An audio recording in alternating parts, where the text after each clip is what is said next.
ಏನು ಕೆಲಸ? ಪಂಚಾಯತಿಯವ್ರು ಇರ್ಬೋದು, ತಾಲೂಕು ಆಡಳಿತವ್ರು ಇರ್ಬೋದು, ನಾವು ಅವ್ರಿಗೆ ಪರ್ಮಿಷನ್ ಕೊಟ್ವಿ ಅಂದರೆ ಮುಗಿದೋಯ್ತಾ? ಅಕ್ರಮವಾಗಿ ಅಲ್ಲಿ ಆಗಬೇಕಾಗಿರುವಂಥ ಯಾವುದೇ ಮಾನದಂಡಗಳನ್ನು ಅಲ್ಲಿ ಅನುಸರಿಸ್ತಾ ಇಲ್ಲ. ನಮ್ಮ ಹತ್ರ ದುಡ್ಡು ಐತೆ, ನಾನು ಕೊಂಡ್ಕೊಳ್ತೀನಿ, ಲೇಔಟ್ ಮಾಡ್ತೀನಿ. ಮತ್ತು ಸರ್ಕಾರದ ಕೆಲಸ ಏನು? ಲೇಔಟ್ ಅನ್ನೋದು ಮತ್ತೆ ಒಂದು ಕೆಲವು ಲೇಔಟ್ಗಳಿಗೆ ಅವರು ನಗರಗಳಂತ ಹೆಸರಿಡ್ತದೆ. ರಾಯಪುರದಲ್ಲಿ ವಿಜಯನಗರ ಅಂತ ಇಟ್ಟಿದ್ದಾರೆ. ನಗರಗಳು ಅಂತ ಇಡುವಾಗ, ಬಡಾವಣೆಗಳಂತ ಇಡುವಾಗ ಅದು ಭಾಳ ದೊಡ್ಡ ಮಟ್ಟದ ಪ್ರೋಸೆಸ್ ಆಯ್ತು. ಅವ್ರು ಯಾವುದೋ ಒಂದು ಹೆಸರು ಇಟ್ಕೊಳ್ಳಿ, ಯಾವುದೋ ಶ್ರೀನಿವಾಸ ಮೂರ್ತಿ ಲೇಔಟು ಹಂಗೆ ಹೆಸರು ಇಟ್ಕೊಳ್ಳಿ. ಅವರು ವಿಜಯನಗರ, ಇನ್ನೇನು ಯಾವುದು ಸುವರ್ಣನಗರ, ಅವೆಲ್ಲ ಒಂದು ಇಟ್ಕೊಂಡಾಗ ಏನಾಗುತ್ತೆ, ಅವು ಬೇರೆ ಬೇರೆ ಅದು ಅಲ್ಲಿ ಅಂದರೆ ಅವ್ರೇನೋ ಹೊರಗಡೆ ತೋರಿಸೋದಕ್ಕೆ ಅದಕ್ಕೆ ಪರ್ಮಿಷನ್ ಇಲ್ಲ. ಹಾಗಾಗಿ ಅದನ್ನು ನಾವು ಪಂಚಾಯತಿ ಗಮನಕ್ಕೂ ತಂದಿದ್ದೀವಿ, ಆಡಳಿತಕ್ಕೂ ತಂದಿದ್ದೀವಿ, ಅದಕ್ಕೆ ಉಸಿರು. ಇನ್ನೊಂದು, ಅಮಗುಂದಿ ಗ್ರಾಮದಲ್ಲಿ ರಸ್ತೆ ಮತ್ತು ಹಳ್ಳಗಳಲ್ಲಿ ಅತಿಕ್ರಮಿಸಿ ಅಕ್ರಮವಾಗಿ ಕಟ್ಟಡಗಳನ್ನು ಕಟ್ಟಿದ್ದಾರೆ, ಶೆಡ್ಗಳನ್ನು ಹಾಕಿದ್ದಾರೆ, ಏನು ಪೆಟ್ರೋಲ್ ಬಂಕ್ಗಳನ್ನು ಮಾಡ್ಕೊಂಡಿದ್ದಾರೆ, ತನಿಖೆಗಳನ್ನ ಹಾಕಿದೆ. ನೀವು ಈ ತಾಲೂಕು ಆಡಳಿತ ಅವರಿಗೆ ನೋಟಿಸನ್ನು ಕೊಟ್ಟಿದೆ, ನೀವು ತೆರವುಗೊಳಿಸ್ಬೇಕು ಅಂತ. ಎರಡೆರಡು ಮೂರು ಬಾರಿ ಅಲ್ಲಿಗೆ ಅವ್ರಿಗೆ ನೋಟಿಸ್ ಕೊಟ್ಟಿದ್ರು.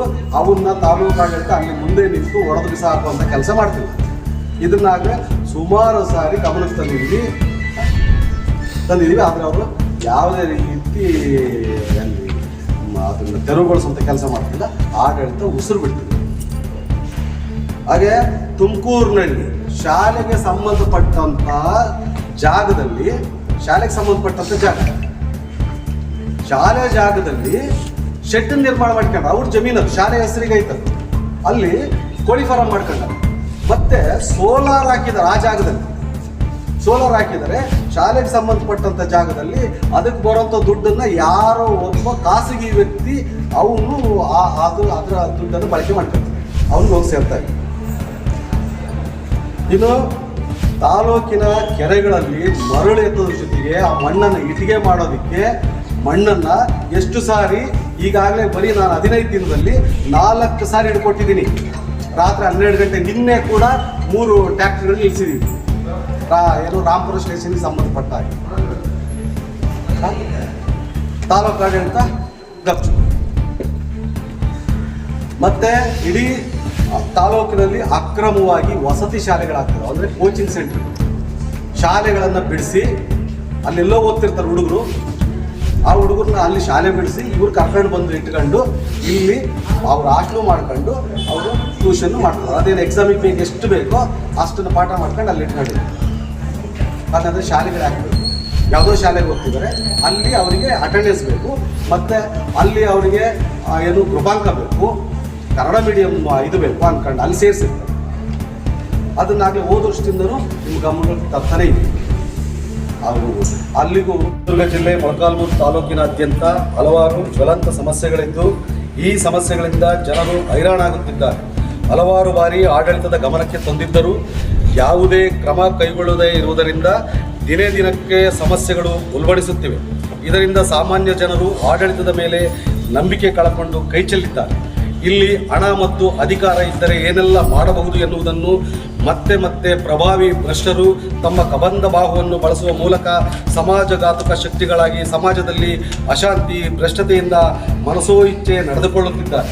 ಇವೆಲ್ಲವುಗಳ ಸಮಗ್ರ ತನಿಖೆಗೊಳಪಡಿಸಿ ಭ್ರಷ್ಟರನ್ನು ಶಿಕ್ಷಿಸುವ ಮೂಲಕ ಸಮಾಜದ ಸಹಜೀವನಕ್ಕೆ ಆಡಳಿತ ಅನುವು ಮಾಡಿಕೊಡಬೇಕೆಂದು ಕರ್ನಾಟಕ ದಲಿತ ಸಂಘರ್ಷ ಸಮಿತಿ, ವಿಷ್ಣು ಸೇನಾ ಸಮಿತಿ ಹಾಗೂ ತಾಲೂಕು ನಾಗರಿಕ ವೇದಿಕೆ ಮೊಳಕಾಲ್ಮೂರಿವರು ದಿನಾಂಕ 19/11/2025 ತಹಶೀಲ್ದಾರ್ ಮೂಲಕ ಸರ್ಕಾರಕ್ಕೆ ಆಗ್ರಹಿಸುತ್ತಿದ್ದೇವೆ. ನಮ್ಮ ಹಕ್ಕೊತ್ತಾಯಗಳು ಕೊಂಡ್ಲಳ್ಳಿಯ ಪ್ರಾಥಮಿಕ ಕೃಷಿ ಪತ್ತಿನ ಸಹಕಾರ ಸಂಘದಲ್ಲಿ ನಡೆದಿದೆ ಎನ್ನಲಾದ ಅವ್ಯವಹಾರದ ತನಿಖೆಯನ್ನು ನಡೆಸಿ ತಪ್ಪಿತಸ್ಥರಿಗೆ ಶಿಕ್ಷಿಸುವುದು, ಠೇವಣಿ ಹಾಗೂ ಪಿಗ್ಮಿ ಖಾತೆದಾರರಿಗೆ ಕೂಡಲೇ ಹಣ ಮರುಪಾವತಿಸಬೇಕು. ಇಲ್ಲಿ ಕನಿಷ್ಠ 2 ರಿಂದ 3 ಕೋಟಿ ರೂಪಾಯಿ ತನಕ ಅವ್ಯವಹಾರ. ಅಲ್ಲಿದ್ದಂಥ ಸಿಒಗಳು ಏನು ಅಲ್ಲಿ ಸೆಕ್ರೆಟರಿಗಳು ಅವ್ರು ಏನಿದ್ರು ಆ ದುಡ್ಡನ್ನು ಲಪ್ಟಾಯಿಸ್ಕೊಂಡು ಇವತ್ತು ಅವರು ಊರು ಬಿಟ್ಟಿದ್ದಾರೆ. ಅಲ್ಲಿ ಕಟ್ಟಿರುವಂಥ ಏನು ಜನಗಳು ಪಿಗ್ಮಿ ಕಟ್ಟಿದ್ರು ಆ ದುಡ್ಡನ್ನು ವಾಪಸ್ ಕೊಡ್ತಾರೆ. ಇದನ್ನಾಗಲೇ ನಾವು ಆಡಳಿತ ಗಮನಕ್ಕೆ ತಂದಿದ್ದೀವಿ. ತಂದಿದ್ದು ಮತ್ತು ಅಲ್ಲೆಲ್ಲ ಜನಗಳು ಕೂಡ ಅಲ್ಲಿ ಆ ಇದ್ರ ಮುಂದೆ ಕೂಡ ಪ್ರತಿಭಟನೆ ಮಾಡಿದ್ರು ಕೂಡ ಸರ್ಕಾರ ಅದಕ್ಕೆ ಕೊನೆ ಪಕ್ಷ ಒಂದು ಸ್ಟೇಟ್ಮೆಂಟ್ ಮಾಡಿಲ್ಲ ಆಡಳಿತ. ಅದ್ರ ಬಗ್ಗೆ ಆ ತಾಲೂಕು ಆಡಳಿತ ಏನಾಯಿತು ಅಂತ ಕೇಳೋ ಗೋಜಿಗೆ ಹೋಗಿಲ್ಲ ಒಂದು. ಹಾಗೆ ಮೊಳಕಾಲ್ಮೂರು ಪಟ್ಟಣದಲ್ಲಿ ಈಗೇನೋ ಕೊಳಚೆ ನಿರ್ಮೂಲನಾ ಮಂಡಳಿಯಿಂದ ಮಂಜೂರಾದ ಮನೆಗಳೇನಿದಾವಲ್ಲ ಅವುಗಳು 4-5 ವರ್ಷ ಆದರೂ ಅವು ಮುಗಿದಿಲ್ಲ. ಅವು ಇನ್ನೂ ಕೂಡ ಕೆಲವು ಬರೀ ಸರಿಯಾಗಿದ್ದಂಥ ಮನೆಗಳನ್ನ ಕೆಡವ್ಬಿಟ್ಟು ನಾವು ಕಟ್ಕೊಡ್ತೀವಿ ಅಂತ ಆ ಕಡೆ ತಿರುಗಿ ಕೂಡ ನೋಡಿ. ಆ ಕಾಂಟ್ರಾಕ್ಟ್ದಾರ ಸತ್ತೋಗಿದ್ದಾನೆ. ಅದನ್ನು ಉಸ್ತುವಾರಿ ಹೊತ್ಕೊಂಡಿರೋನು ಸತ್ತೋಗಿರೋನ ಮೇಲೆ ಹಾಕ್ಕೊಂಡು ಅವನು ದಿನ ಕಳೀತಿದ್ದಾನೆ. ಸೊ ಹಂಗಾಗಿ ಆ ಏನು ನಿರ್ಮೂಲನಾ ಮಂಡಳಿ ಅವರು ಡೈರೆಕ್ಟಾಗಿ ಬೆಂಗಳೂರಲ್ಲಿ ಮಾತಾಡಿದ್ರು ಕೂಡ ಅವ್ರು ಇವತ್ತು ನಾಳೆ ಬರ್ತಿದ್ದೀವಿ ಅಂತ ಹೇಳ್ತಾ ಇದ್ದಾರೆ. ಇದನ್ನು ಯಾವುದೇ ರೀತಿ ಕಿವಿಗೆ ಹಾಕೊಳ್ತಾ ಇಲ್ಲ. ತಾಲೂಕು ಆಡಳಿತಕ್ಕೆ ಇದನ್ನಾಗಲೇ ನಾವು ಗಮನಕ್ಕೆ ತಂದಿದ್ದೀವಿ. ಅದಕ್ಕೂ ಯಾವುದೇ ಕೂಡ ತಾಲೂಕು ಆಡಳಿತ ಉಸಿರು ಬಿಟ್ಟಿಲ್ಲ. ಮತ್ತು ಇಡೀ ತಾಲೂಕಿನಾದ್ಯಂತ ಮೊಳಕಾಲ್ಮೂರು ಪಟ್ಟಣ